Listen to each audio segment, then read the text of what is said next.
আকাশে তখন হালকা ধোঁয়াটে মেঘ। গ্রামের পথ দিয়ে হাঁটছে তিনজন তরুণ, আনন্দ, বাপন আর সুদীপ।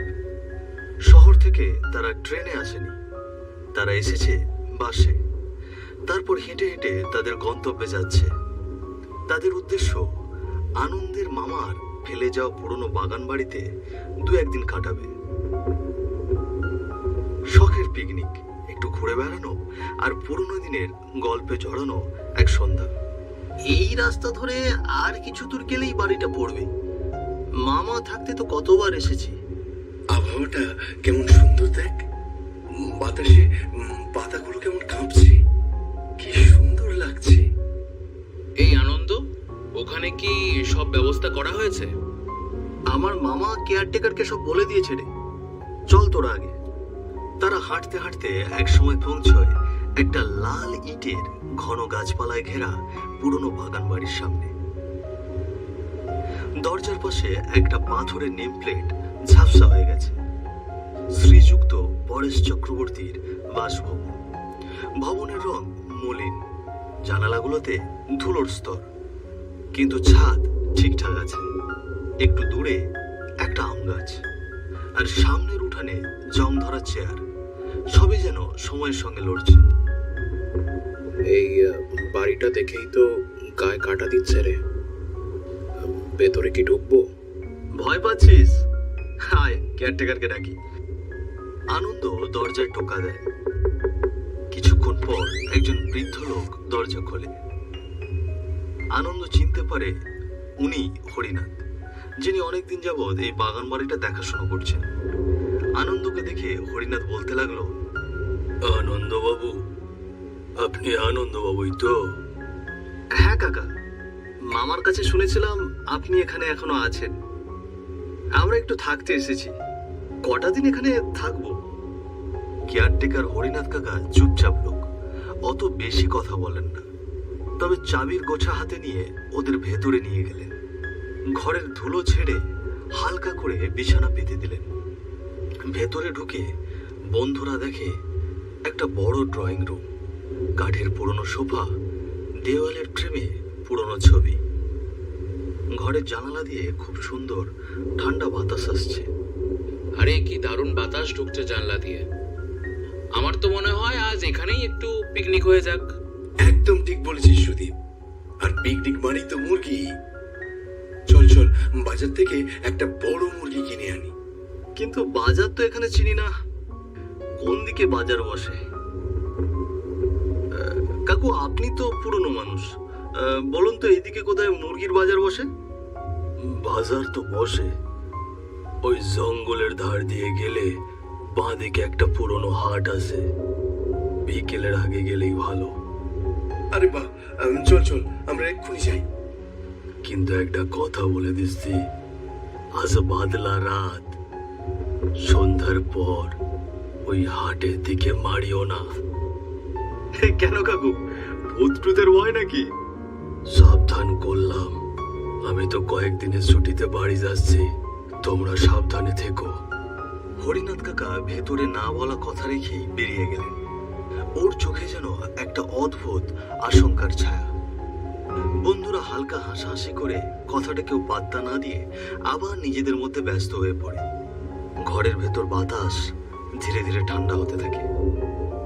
জানালার পর্দা হালকা দুলে ওঠে। তারা বাড়ি থেকে বেরিয়ে দেখে সন্ধ্যা হয়ে গেছে। বাইরে ঝড় ওঠার আগেই হাওয়া বইছে। বন্ধুরা জঙ্গলের মধ্যে হাঁটতে শুরু করে। চারপাশে অন্ধকার হয়ে গেছে। ঝিঝি পোকা আর বিদ্যুৎ চমকানোর শব্দ ছাড়া কিছুই শোনা যাচ্ছে না। দেখতো কত সুন্দর সন্ধ্যা। আমরা তো শহরে এসব কিছুই পাই না। কিন্তু একটু আগেই কাকা বলছিল ঝড় আসবে। আমরা কি ঝড়ের মধ্যে যাব? চিন্তা কিসের, আজকে সন্ধ্যায় এমন হাঁটতে পারলে জীবনে আর কি লাগে। তারা সবাই একটু দ্রুত গতিতে জঙ্গলের গা ঘেঁষে হাঁটতে শুরু করে। বাতাস জোরালো হয়ে উঠেছে। হঠাৎই ঝড় বৃষ্টি শুরু হয়ে যায়। গাছপালা কাঁপছে, পাতা ঝরছে, মেঘ জমে আকাশ মেঘলা হচ্ছে। কখনো কখনো গর্জনের আওয়াজ ভেসে আসছে দূর থেকে। তারা হাঁটতে হাঁটতে এক ঝোপড়ির সামনে এসে থামে, যেখানে একটা ঝুড়িতে কয়েকটা মুরগি রাখা। সেখানে দাঁড়িয়ে আছে এক মেয়ে। এই তো মুরগির ঝুপড়ি। দেখ, মুরগিগুলো ঠিক আছে। দাম কত? এই মাত্র 150 টাকা। তা পছন্দ হলে নিতে পারেন। দাম ঠিক আছে, তাহলে একটা দেন আমাদের। বেলারানী তাদের দিকে একটা অদ্ভুত দৃষ্টিতে তাকালো, চোখে যেন এক ধরনের অনুরোধ বা আক্ষেপ, কিন্তু মুখে হাসি। তারা মুরগি কিনে নিয়ে ফিরে যাওয়ার জন্য রওনা দিল। বাড়িতে গিয়ে মুরগিটা বেশ কষা কষা করে রান্না করব। ও, আজ পিকনিকটা ভাই জমে যাবে, কি বল? হ্যাঁ রে, একদম। বৃষ্টি তখনই জোরে নামতে শুরু করেছে। চারপাশে পাতার ফাঁকে ফাঁকে কেমন একটা কান্নার শব্দ শোনা যায়। ঝপ করে হাওয়ার একটা ঢেউ এসে পাতা উড়িয়ে নিয়ে যায়। হঠাৎ পিছনে শিয়ালের ডাক। সুদীপ তাকিয়ে দেখে একটা গাছের ফাঁক দিয়ে উঁকি মারছে সেই মেয়েটি, বেলারানী। সুদীপ চিৎকার করে ওঠে, ওই ওই মেয়ে গাছের ফাঁকে দাঁড়িয়ে আছে, সে এখানে কি করছে? বৃষ্টি ঝড়ে মাথা গুলিয়ে গেছে তোর, চল বাড়ি পৌঁছাই আগে। তারা তিনজন কোনো মতে গা জড়িয়ে হেঁটে হেঁটে বাড়ি পৌঁছয়। চারিদিকে অন্ধকার নেমে এসেছে।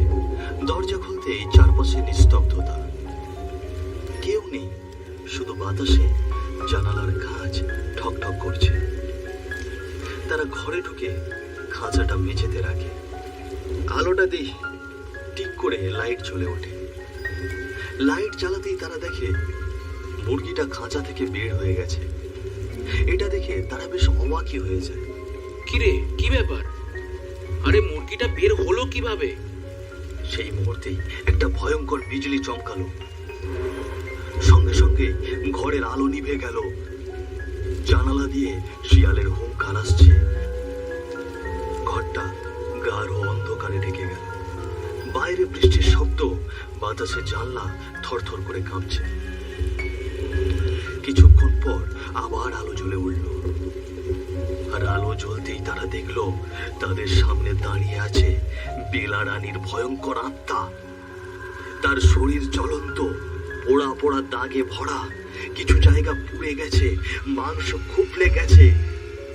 চোখ দুটো লাল, যেন আগুনের মতো জ্বলছে। কি তো ভূত? তুমি এখানে কি করছো? তুমি মুরগি বিক্রেতে না?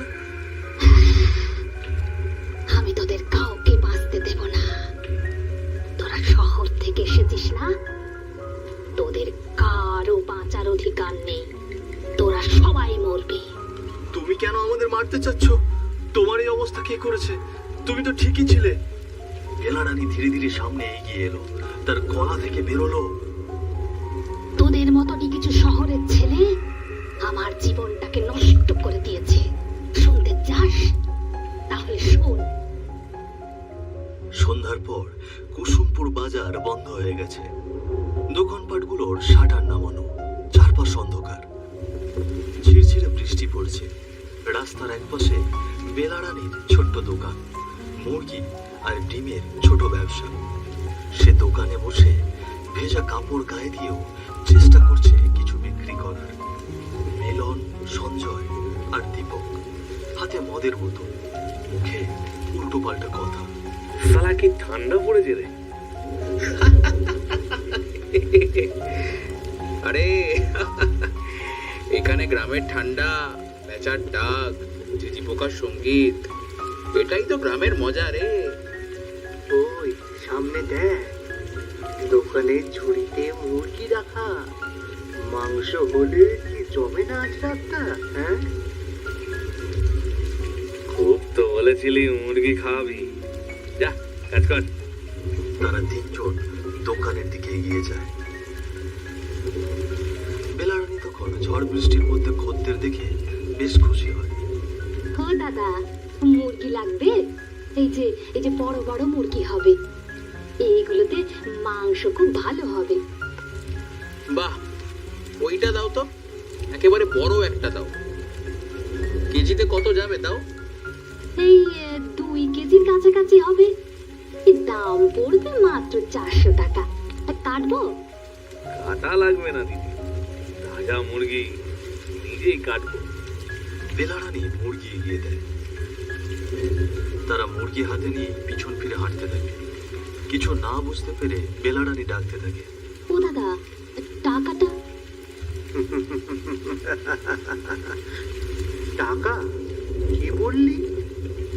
সে কি দাদা, আপনারা মুরগি নিয়ে যাচ্ছেন? দয়া করে টাকাটা দিয়ে যান, এটা আমার উপার্জন। এই, তুই আমাদের থেকে টাকা চাইছিস? তোর সাহস তো কম না? শহর থেকে আসা ছেলেদের তুই অপমান করছিস? না গো দাদা, না, আমি অপমান করছি না গো। আমি তো গরিব মানুষ, এই দোকান চালিয়ে আমার সংসার চলে। এই টাকা ছাড়া মুরগি দিলে যে আমার লোকসান হবে। তোর এত বড় সাহস! দাঁড়া, তোকে আজ শিক্ষা দিতে হবে। ও দাদা, দয়া করে আমাকে টাকাটা দিন। আমার মা খুব অসুস্থ, আমি আমার মায়ের জন্য কিছু খাবার আর ওষুধ নিয়ে যাব। মিলন হঠাৎ মদের বোতলটা বেলারানীর মাথায় মারল।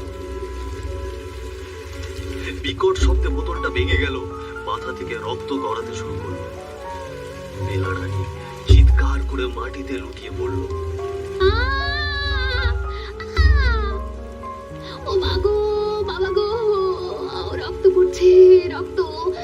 আমাকে মারলে কেন দাদা? আমাকে কেন মারলে?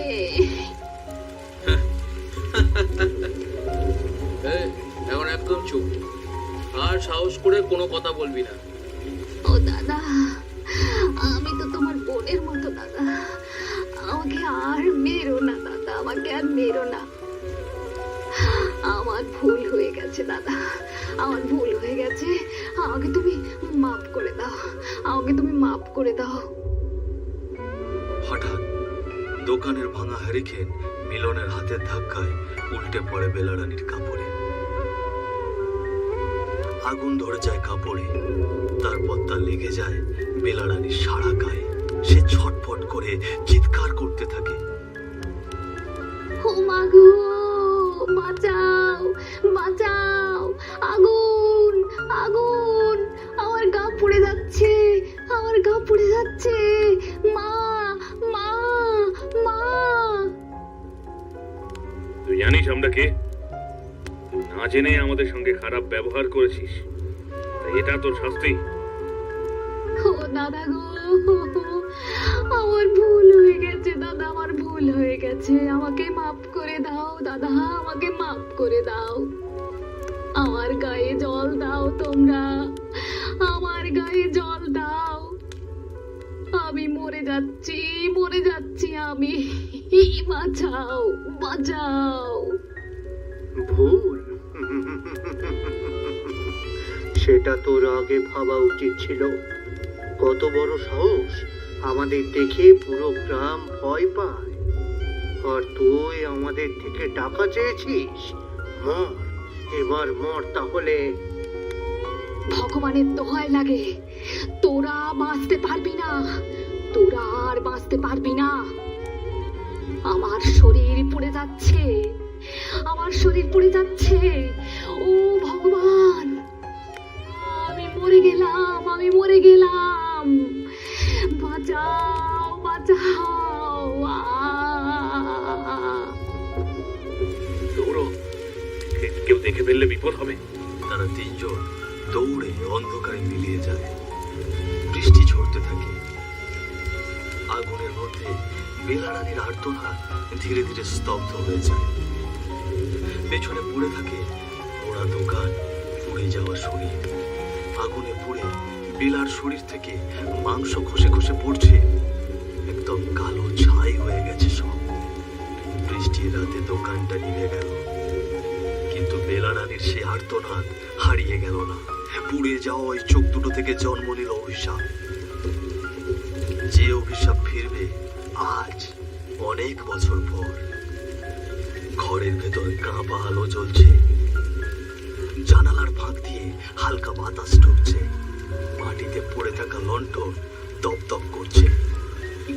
ঘরে দাঁড়িয়ে আছে সুদীপ, বাপন, আনন্দ আর বেলারানী। বেলারানীর চোখ লাল, তার চোখ থেকে টুপ টুপ করে জল পড়ছে, কণ্ঠস্বর কাঁপা, রাগ আর কষ্টে গলাটা ভারী। সেদিন তারা সবাই মিলে আমাকে মেরেছিল। আমার মা আমার মা অসুস্থ হয়ে ঘরে শুয়েছিল। আমি শুধু একা গিয়েছিলাম একটু মাংস বিক্রি করে মায়ের জন্য ওষুধ আনতে, আর ওরা সবাই মিলে আমাকে মেরে ফেললো। তাদের জন্য আমি আর ফিরতে পারিনি। আমার মা ঘরে একা মরে গেল। আমরা তো কিছু করিনি, তুমি আমাদের সাথে কেন এমন করছো? আমাদের তো কোনো দোষ নেই, আমরা তো তোমাকে টাকাও দিয়েছি। হ্যাঁ, আমরা কিচ্ছু করিনি। আমাদের ছেড়ে দাও, দয়া করে আমাদের ছেড়ে দাও। আমরা গ্রামে আসবো না। আমাদেরকে দয়া করে ছেড়ে দাও। হঠাৎ জানালার বাইরে আবার ঝোড়ো হওয়া বইল। ঘরের দরজাটা খট করে বন্ধ হয়ে গেল নিজে নিজে।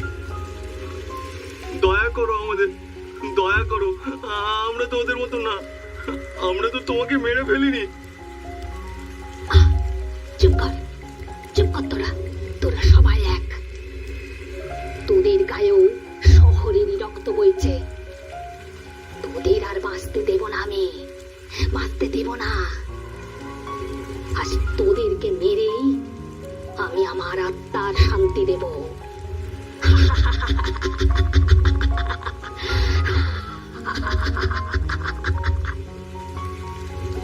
বেলারানী ধীরে ধীরে তাদের কাছে আসে। এবার হয়তো তাদেরকে মরতেই হবে। রাত গভীর হয়ে গেছে, ঘরের ভেতরে আলো নিভু নিভু করছে, বাইরে তবুও বৃষ্টি পড়ছে। তারা তিন বন্ধু ভয়ে হাত জোড় করে বসে কাঁপছে, তারা যেন বিনা দোষে শাস্তি পাচ্ছে। আমরা শহরের ছেলে ঠিকই, কিন্তু আমরা তো ওই পিশাচ নই যারা তোমাকে মেরেছিল। সব মানুষ এক হয় না বেলা, বিশ্বাস করো। তোমরা সত্যিই আলাদা।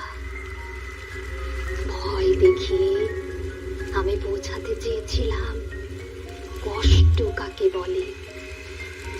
যারা আমাকে পুড়িয়ে মেরেছিল আমি তাদের জন্যই আবার ফিরবো। তোমরা যারা এখনো ভালো মানুষ তাদের আমি কোনো ক্ষতি করব না, কোনো ক্ষতি করব না, কোনো ক্ষতি করব না। যারা অন্যায় করে না তারা মৃত আত্মার কাছেও মানুষ, কিন্তু যারা পুড়িয়ে মারে তারা মানুষের মুখোশে পিশাচ। আর পিশাচদের জন্যই একদিন কেউ ফিরে আসে না। বেলারানী আবার আসবে যখন সেই পিশাচগুলো ফিরে আসবে।